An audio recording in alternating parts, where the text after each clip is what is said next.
dibandingkan RPJMN sebelumnya. Jadi sudah ada 4 kali RPJMN nih. RPJMN 2005, 2009, 2010, 2014, era SBY dua-duanya. Nah, entah mengapa di 2020-2024 RPJM dibuat ringkes. Kalau ringkes itu kemudian lebih power apa, kita tidak masalah. Ternyata tidak hanya sekedar ringkas halamannya, targetnya pun tidak lagi seperti RPJMN 1, 2, dan 3 ya.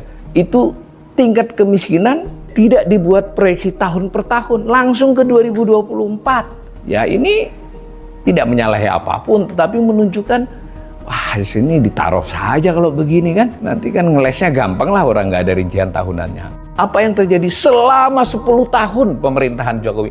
Tidak pernah 1 tahun pun mencapai targetnya dalam hal menurunkan tingkat kemiskinan. Bahkan di tahun pertamanya di 2015, makin gagal di tahun-tahun berikutnya. Tidak ada disebut tentang kemiskinan ekstrim di RPJMN itu.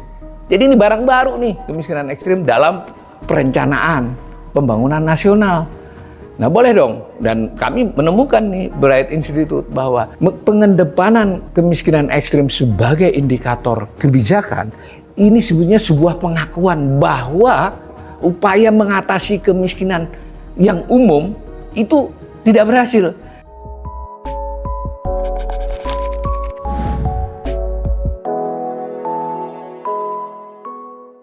Assalamualaikum warahmatullahi wabarakatuh. Selamat sore Ibu, Bapak, saudara-saudara semuanya.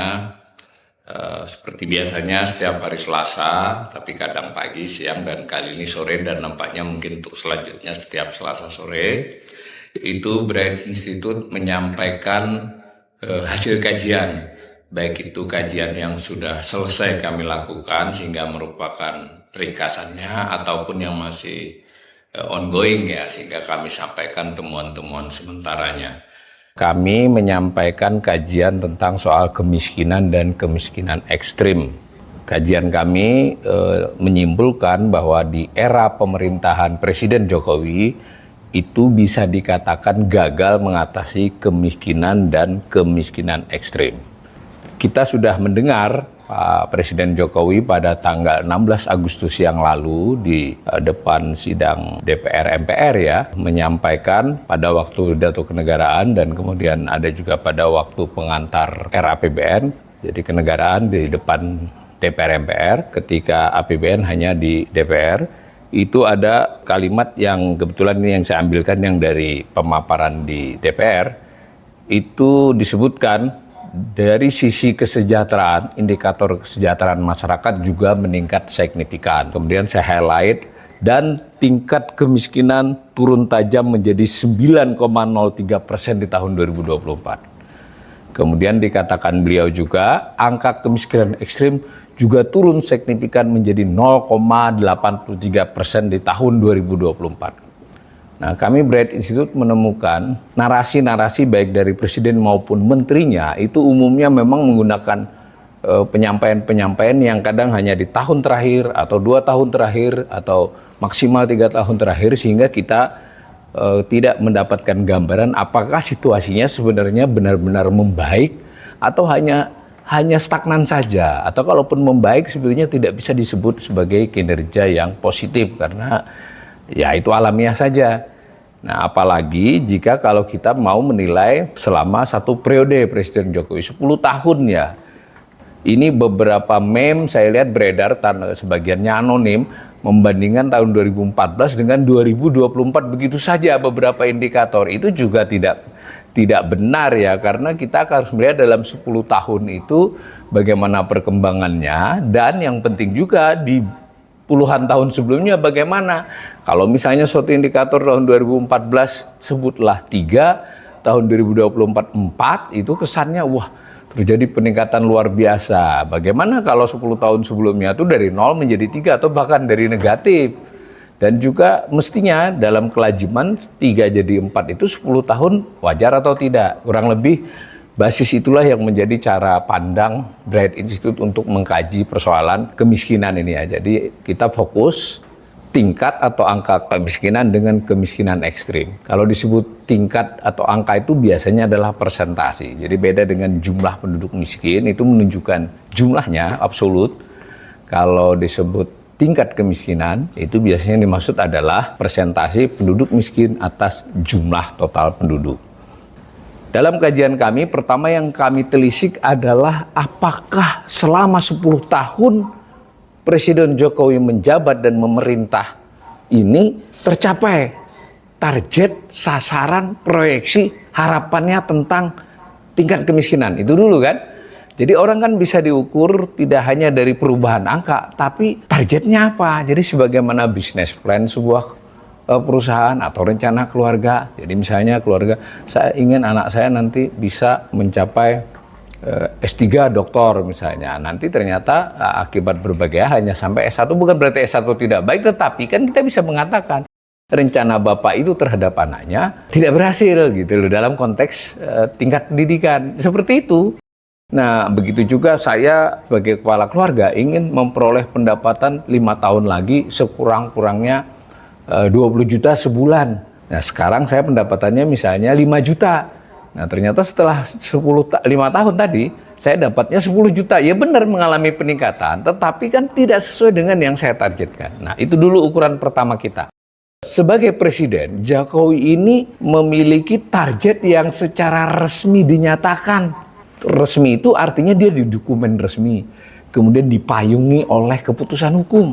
Disebut peraturan presiden. Jadi undang-undang, peraturan pemerintah, peraturan. Jadi peraturan presiden itu levelnya tinggi ya.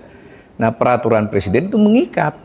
Ada peraturan presiden tentang rencana pembangunan jangka menengah nasional, RPJMN. Itu wajib. Oleh undang-undang diwajibkan setiap presiden menyusun RPJMN dan harus ditetapkan di awal periode pemerintahannya. Paling lambat 6 bulan setelah dilantik. Biasanya nggak sampai 6 bulan sudah ditetapkan. Nah, karena itu Jokowi memiliki RPJMN periode pertamanya berjudul RPJMN 2015 sampai 2019 ya, beliau dilantik Oktober 2014. Nah, RPJMN-nya ditetapkan bulan Januari. Pada waktu itu dokumennya panjang dan lebar ya, terdiri dari 3 buku. Artinya pemerintah itu sebenarnya cukup serius untuk menggambarkan dalam 5 tahun ke depan itu apa saja yang direncanakan, yang mau dicapai, juga diidentifikasi. Karena kan pemerintahan ini kan lanjutan dari sebelumnya. Apa yang sudah dicapai, tantangannya apa, treatmentnya apa atas masalah yang timbul, dan seterusnya. Ada beberapa sasaran, kadang disebut sasaran, kadang disebut target, kadang disebut diproyeksikan, sama saja karena maksudnya itu target dalam hal ini. Nah, terkait dengan tema yang kami kaji di Bread Institute dan kita sampaikan saat ini kepada para pendengar, itu adalah soal tingkat kemiskinan. Nah, di situ saya potongkan saja salah satu tabel di RPJMN 2015-2019 terdapat di buku 1 dan di buku 2. Sama ya tabelnya. Dipotong tapi itu, karena bagian lain banyak indikator, dan yang saya potong itu tingkat pengangguran dan tingkat kemiskinan. Untuk pembicaraan kali ini tingkat kemiskinan. Perhatikan bahwa RPJMN 2019 yang ditetapkan awal Januari 2015 itu menargetkan misalnya tingkat kemiskinan itu diharapkan antara 9,5 sampai 10,5 di tahun 2015. Jadi batas bawah 9,5, batas atas 10,5. Nah, kemudian 2016, 17, 18, 19 nampak bahwa targetnya adalah atau proyeksinya tingkat kemiskinan turun dari tahun ke tahun. Sehingga pada tahun 2019, akhir periode pertama Jokowi, itu diharapkan kemiskinan mencapai antara paling rendah 7%, paling tinggi 8%. Itu RPJMN ya, tercantum. Nanti kita lihat rincian tahunan itu hasilnya seperti apa. Karena beliau terpilih kembali, lalu ada RPJMN kedua yang juga awal tahun 2020 ditetapkan. Dibuat lagi RPJMN, tapi kali ini khusus RPJMN 2020-2024 ini dokumennya termasuk yang paling ringkas ya dibandingkan RPJMN sebelumnya. Jadi sudah ada 4 kali RPJMN nih. RPJMN 2005, 2009, 2010, 2014 era SBY dua-duanya. Dan tadi sudah kita singgung 2015, 2019. Nah, entah mengapa di 2020-2024 RPJMN dibuat ringkas. Kalau ringkas itu kemudian lebih power apa, kita tidak masalah. Ya mungkin kepanjangan dulunya ya. Tetapi yang jadi masalah adalah kita lihat tabelnya. tabelnya yang target. Ternyata tidak hanya sekedar ringkas halamannya, targetnya pun tidak lagi seperti RPJMN 1, 2, dan 3 ya. Itu tingkat kemiskinan tidak dibuat proyeksi tahun per tahun, langsung ke 2024. Ya ini tidak menyalahi apapun, tetapi menunjukkan, wah di sini ditaruh saja kalau begini kan. Nanti kan ngelesnya gampang lah orang nggak ada rincian tahunannya. Saya sampaikan ini dari Bright Institute karena ada indikasi banyak indikator dibuat begini, dibuat ngambang. Bisa saja mengisyaratkan memang tidak begitu tegas fokus dan perencanaannya. Tetapi ditaruhlah di situ bahwa di tahun 2024 tingkat kemiskinan diharapkan antara 6 sampai dengan 7 ya. 6 sampai dengan 7 berarti ya kalau tengah-tengahnya 6,5. Jadi kita sudah dapat nih gambaran target tahunan selama 2015 sampai 2019, kemudian 2020 sampai dengan 2024 karena diambil hanya tahun 2024-nya tengah-tengah ya, bukan salah kita peneliti ya untuk menaruh targetnya yang sama 20 sampai 24. Nah, apa yang terjadi? Yang terjadi seperti kami gambarkan dalam grafik yang dibuat oleh Bright Institute ini berdasarkan RPJMN dan berdasarkan realisasi menurut Badan Pusat Statistik kondisi bulan Maret. Nah, cuma di grafik ini kami dari Bright Institute itu menaruh target dalam bentuk titik tengah. Jadi kalau tadi 6,5 sampai 7,5 berarti yang kami taruh 7. Kalau 7 sampai 8 berarti 7,5. Itu kami sebut angka target. Nah, realisasinya sesuai dengan yang disampaikan oleh BPS untuk kondisi Maret itu diumumkan bulan Juli. Nah, sebetulnya dahulu ada 2 kali angka kemiskinan ya, Maret dan September. Tapi 2 tahun terakhir hanya ada bulan Maret. Jadi bukan salah Bright Institute ini memakainya bulan Maret. Ya kita konsisten aja bulan Maret semua. Supaya bisa dibandingkan apel dengan apel. Selain itu memang ada argumen ya bahwa bulan Maret itu sampel responden dari yang disurvei oleh BPS itu jumlah rumah tangganya jauh lebih banyak. 300.000 sampai 350.000. Sedangkan bulan September dahulu cuma sekitar 70 sampai 75.000. Apapun yang jelas datanya yang kita pakai Maret. Apa yang terjadi selama 10 tahun pemerintahan Jokowi? Tidak pernah 1 tahun pun mencapai targetnya dalam hal menurunkan tingkat kemiskinan. Bahkan di tahun pertamanya di 2015. Tahun pertama kan pendek banget toh. Dari tahun sebelumnya setahun saja sudah gagal. Makin gagal di tahun-tahun berikutnya. Jadi kami gambarkan dengan biru sebagai target RPJMN, orange sebagai realisasi kenyataannya, hitam menunjukkan selisihnya. Wah itu karena COVID. Itu COVID sampai tahun 2019 belum lahir ya, belum tahu kita ada COVID. Nggak ada. COVID mungkin memperparah, tetapi tanpa COVID pun Jokowi gagal menurunkan tingkat kemiskinan. Jadi begitu ya dari hasil kajian kami di Bright Institute. Kembali tadi kepada pidato Presiden Jokowi, pidato terakhir di depan DPR ini untuk kasus pengantar APBN, itu dikatakan soal selain tingkat kemiskinan, dikatakan bahwa angka kemiskinan ekstrim juga turun signifikan menjadi 0,83% di tahun 2024. Ya kata beliau begitu. Nah dalam nota keuangannya, itu kan pengantar pidato, dilampiri oleh nota keuangan yang sekitar 470 halaman itu ada beberapa narasi. Di situ disebutkan bahwa tingkatnya memang kemiskinan ekstrim itu turun katanya selama 10 tahun terakhir. Nah kan 10 tahun terakhir yang disebut. Tapi bukan tingkat kemiskinan ya, tapi tingkat kemiskinan ekstrim.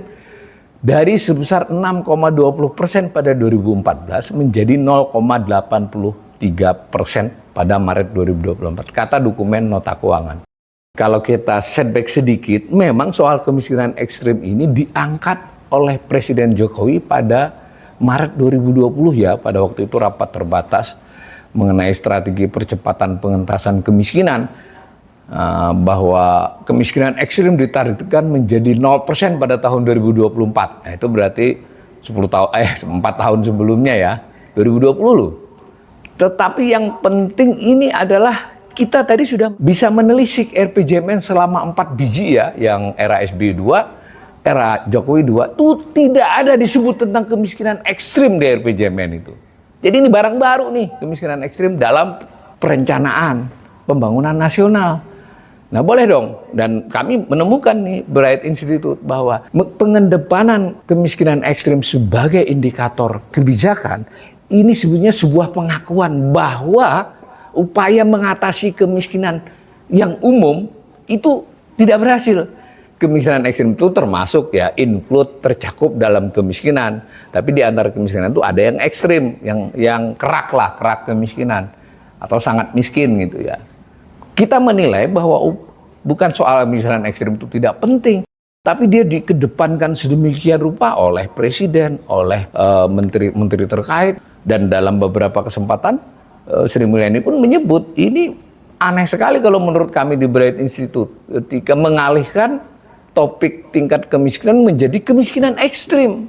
Tentu kemiskinan masih disebut-sebut ya.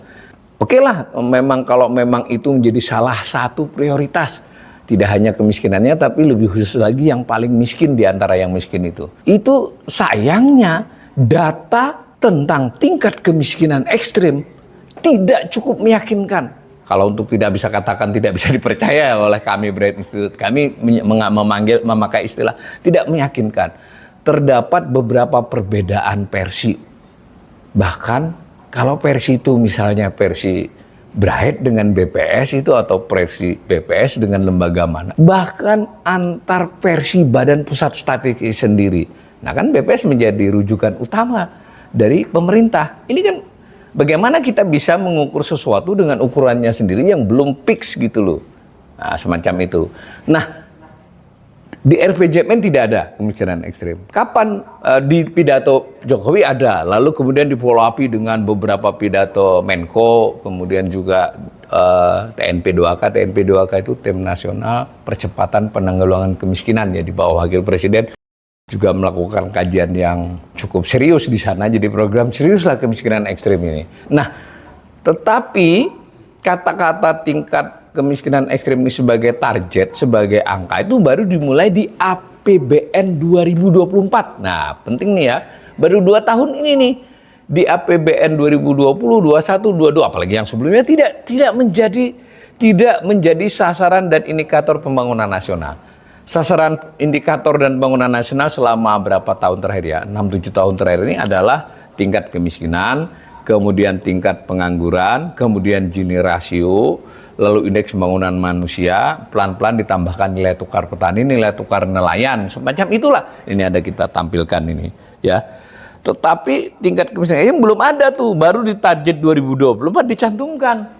Target 2024 itu di APBN 2024. APBN 2024 itu nota keuangannya di akhir tahun 2023, ditetapkan di akhir tahun 2023, berarti menargetkan untuk tahun 2024 ditargetkan 0-1%. Sebelumnya dia tidak merupakan target.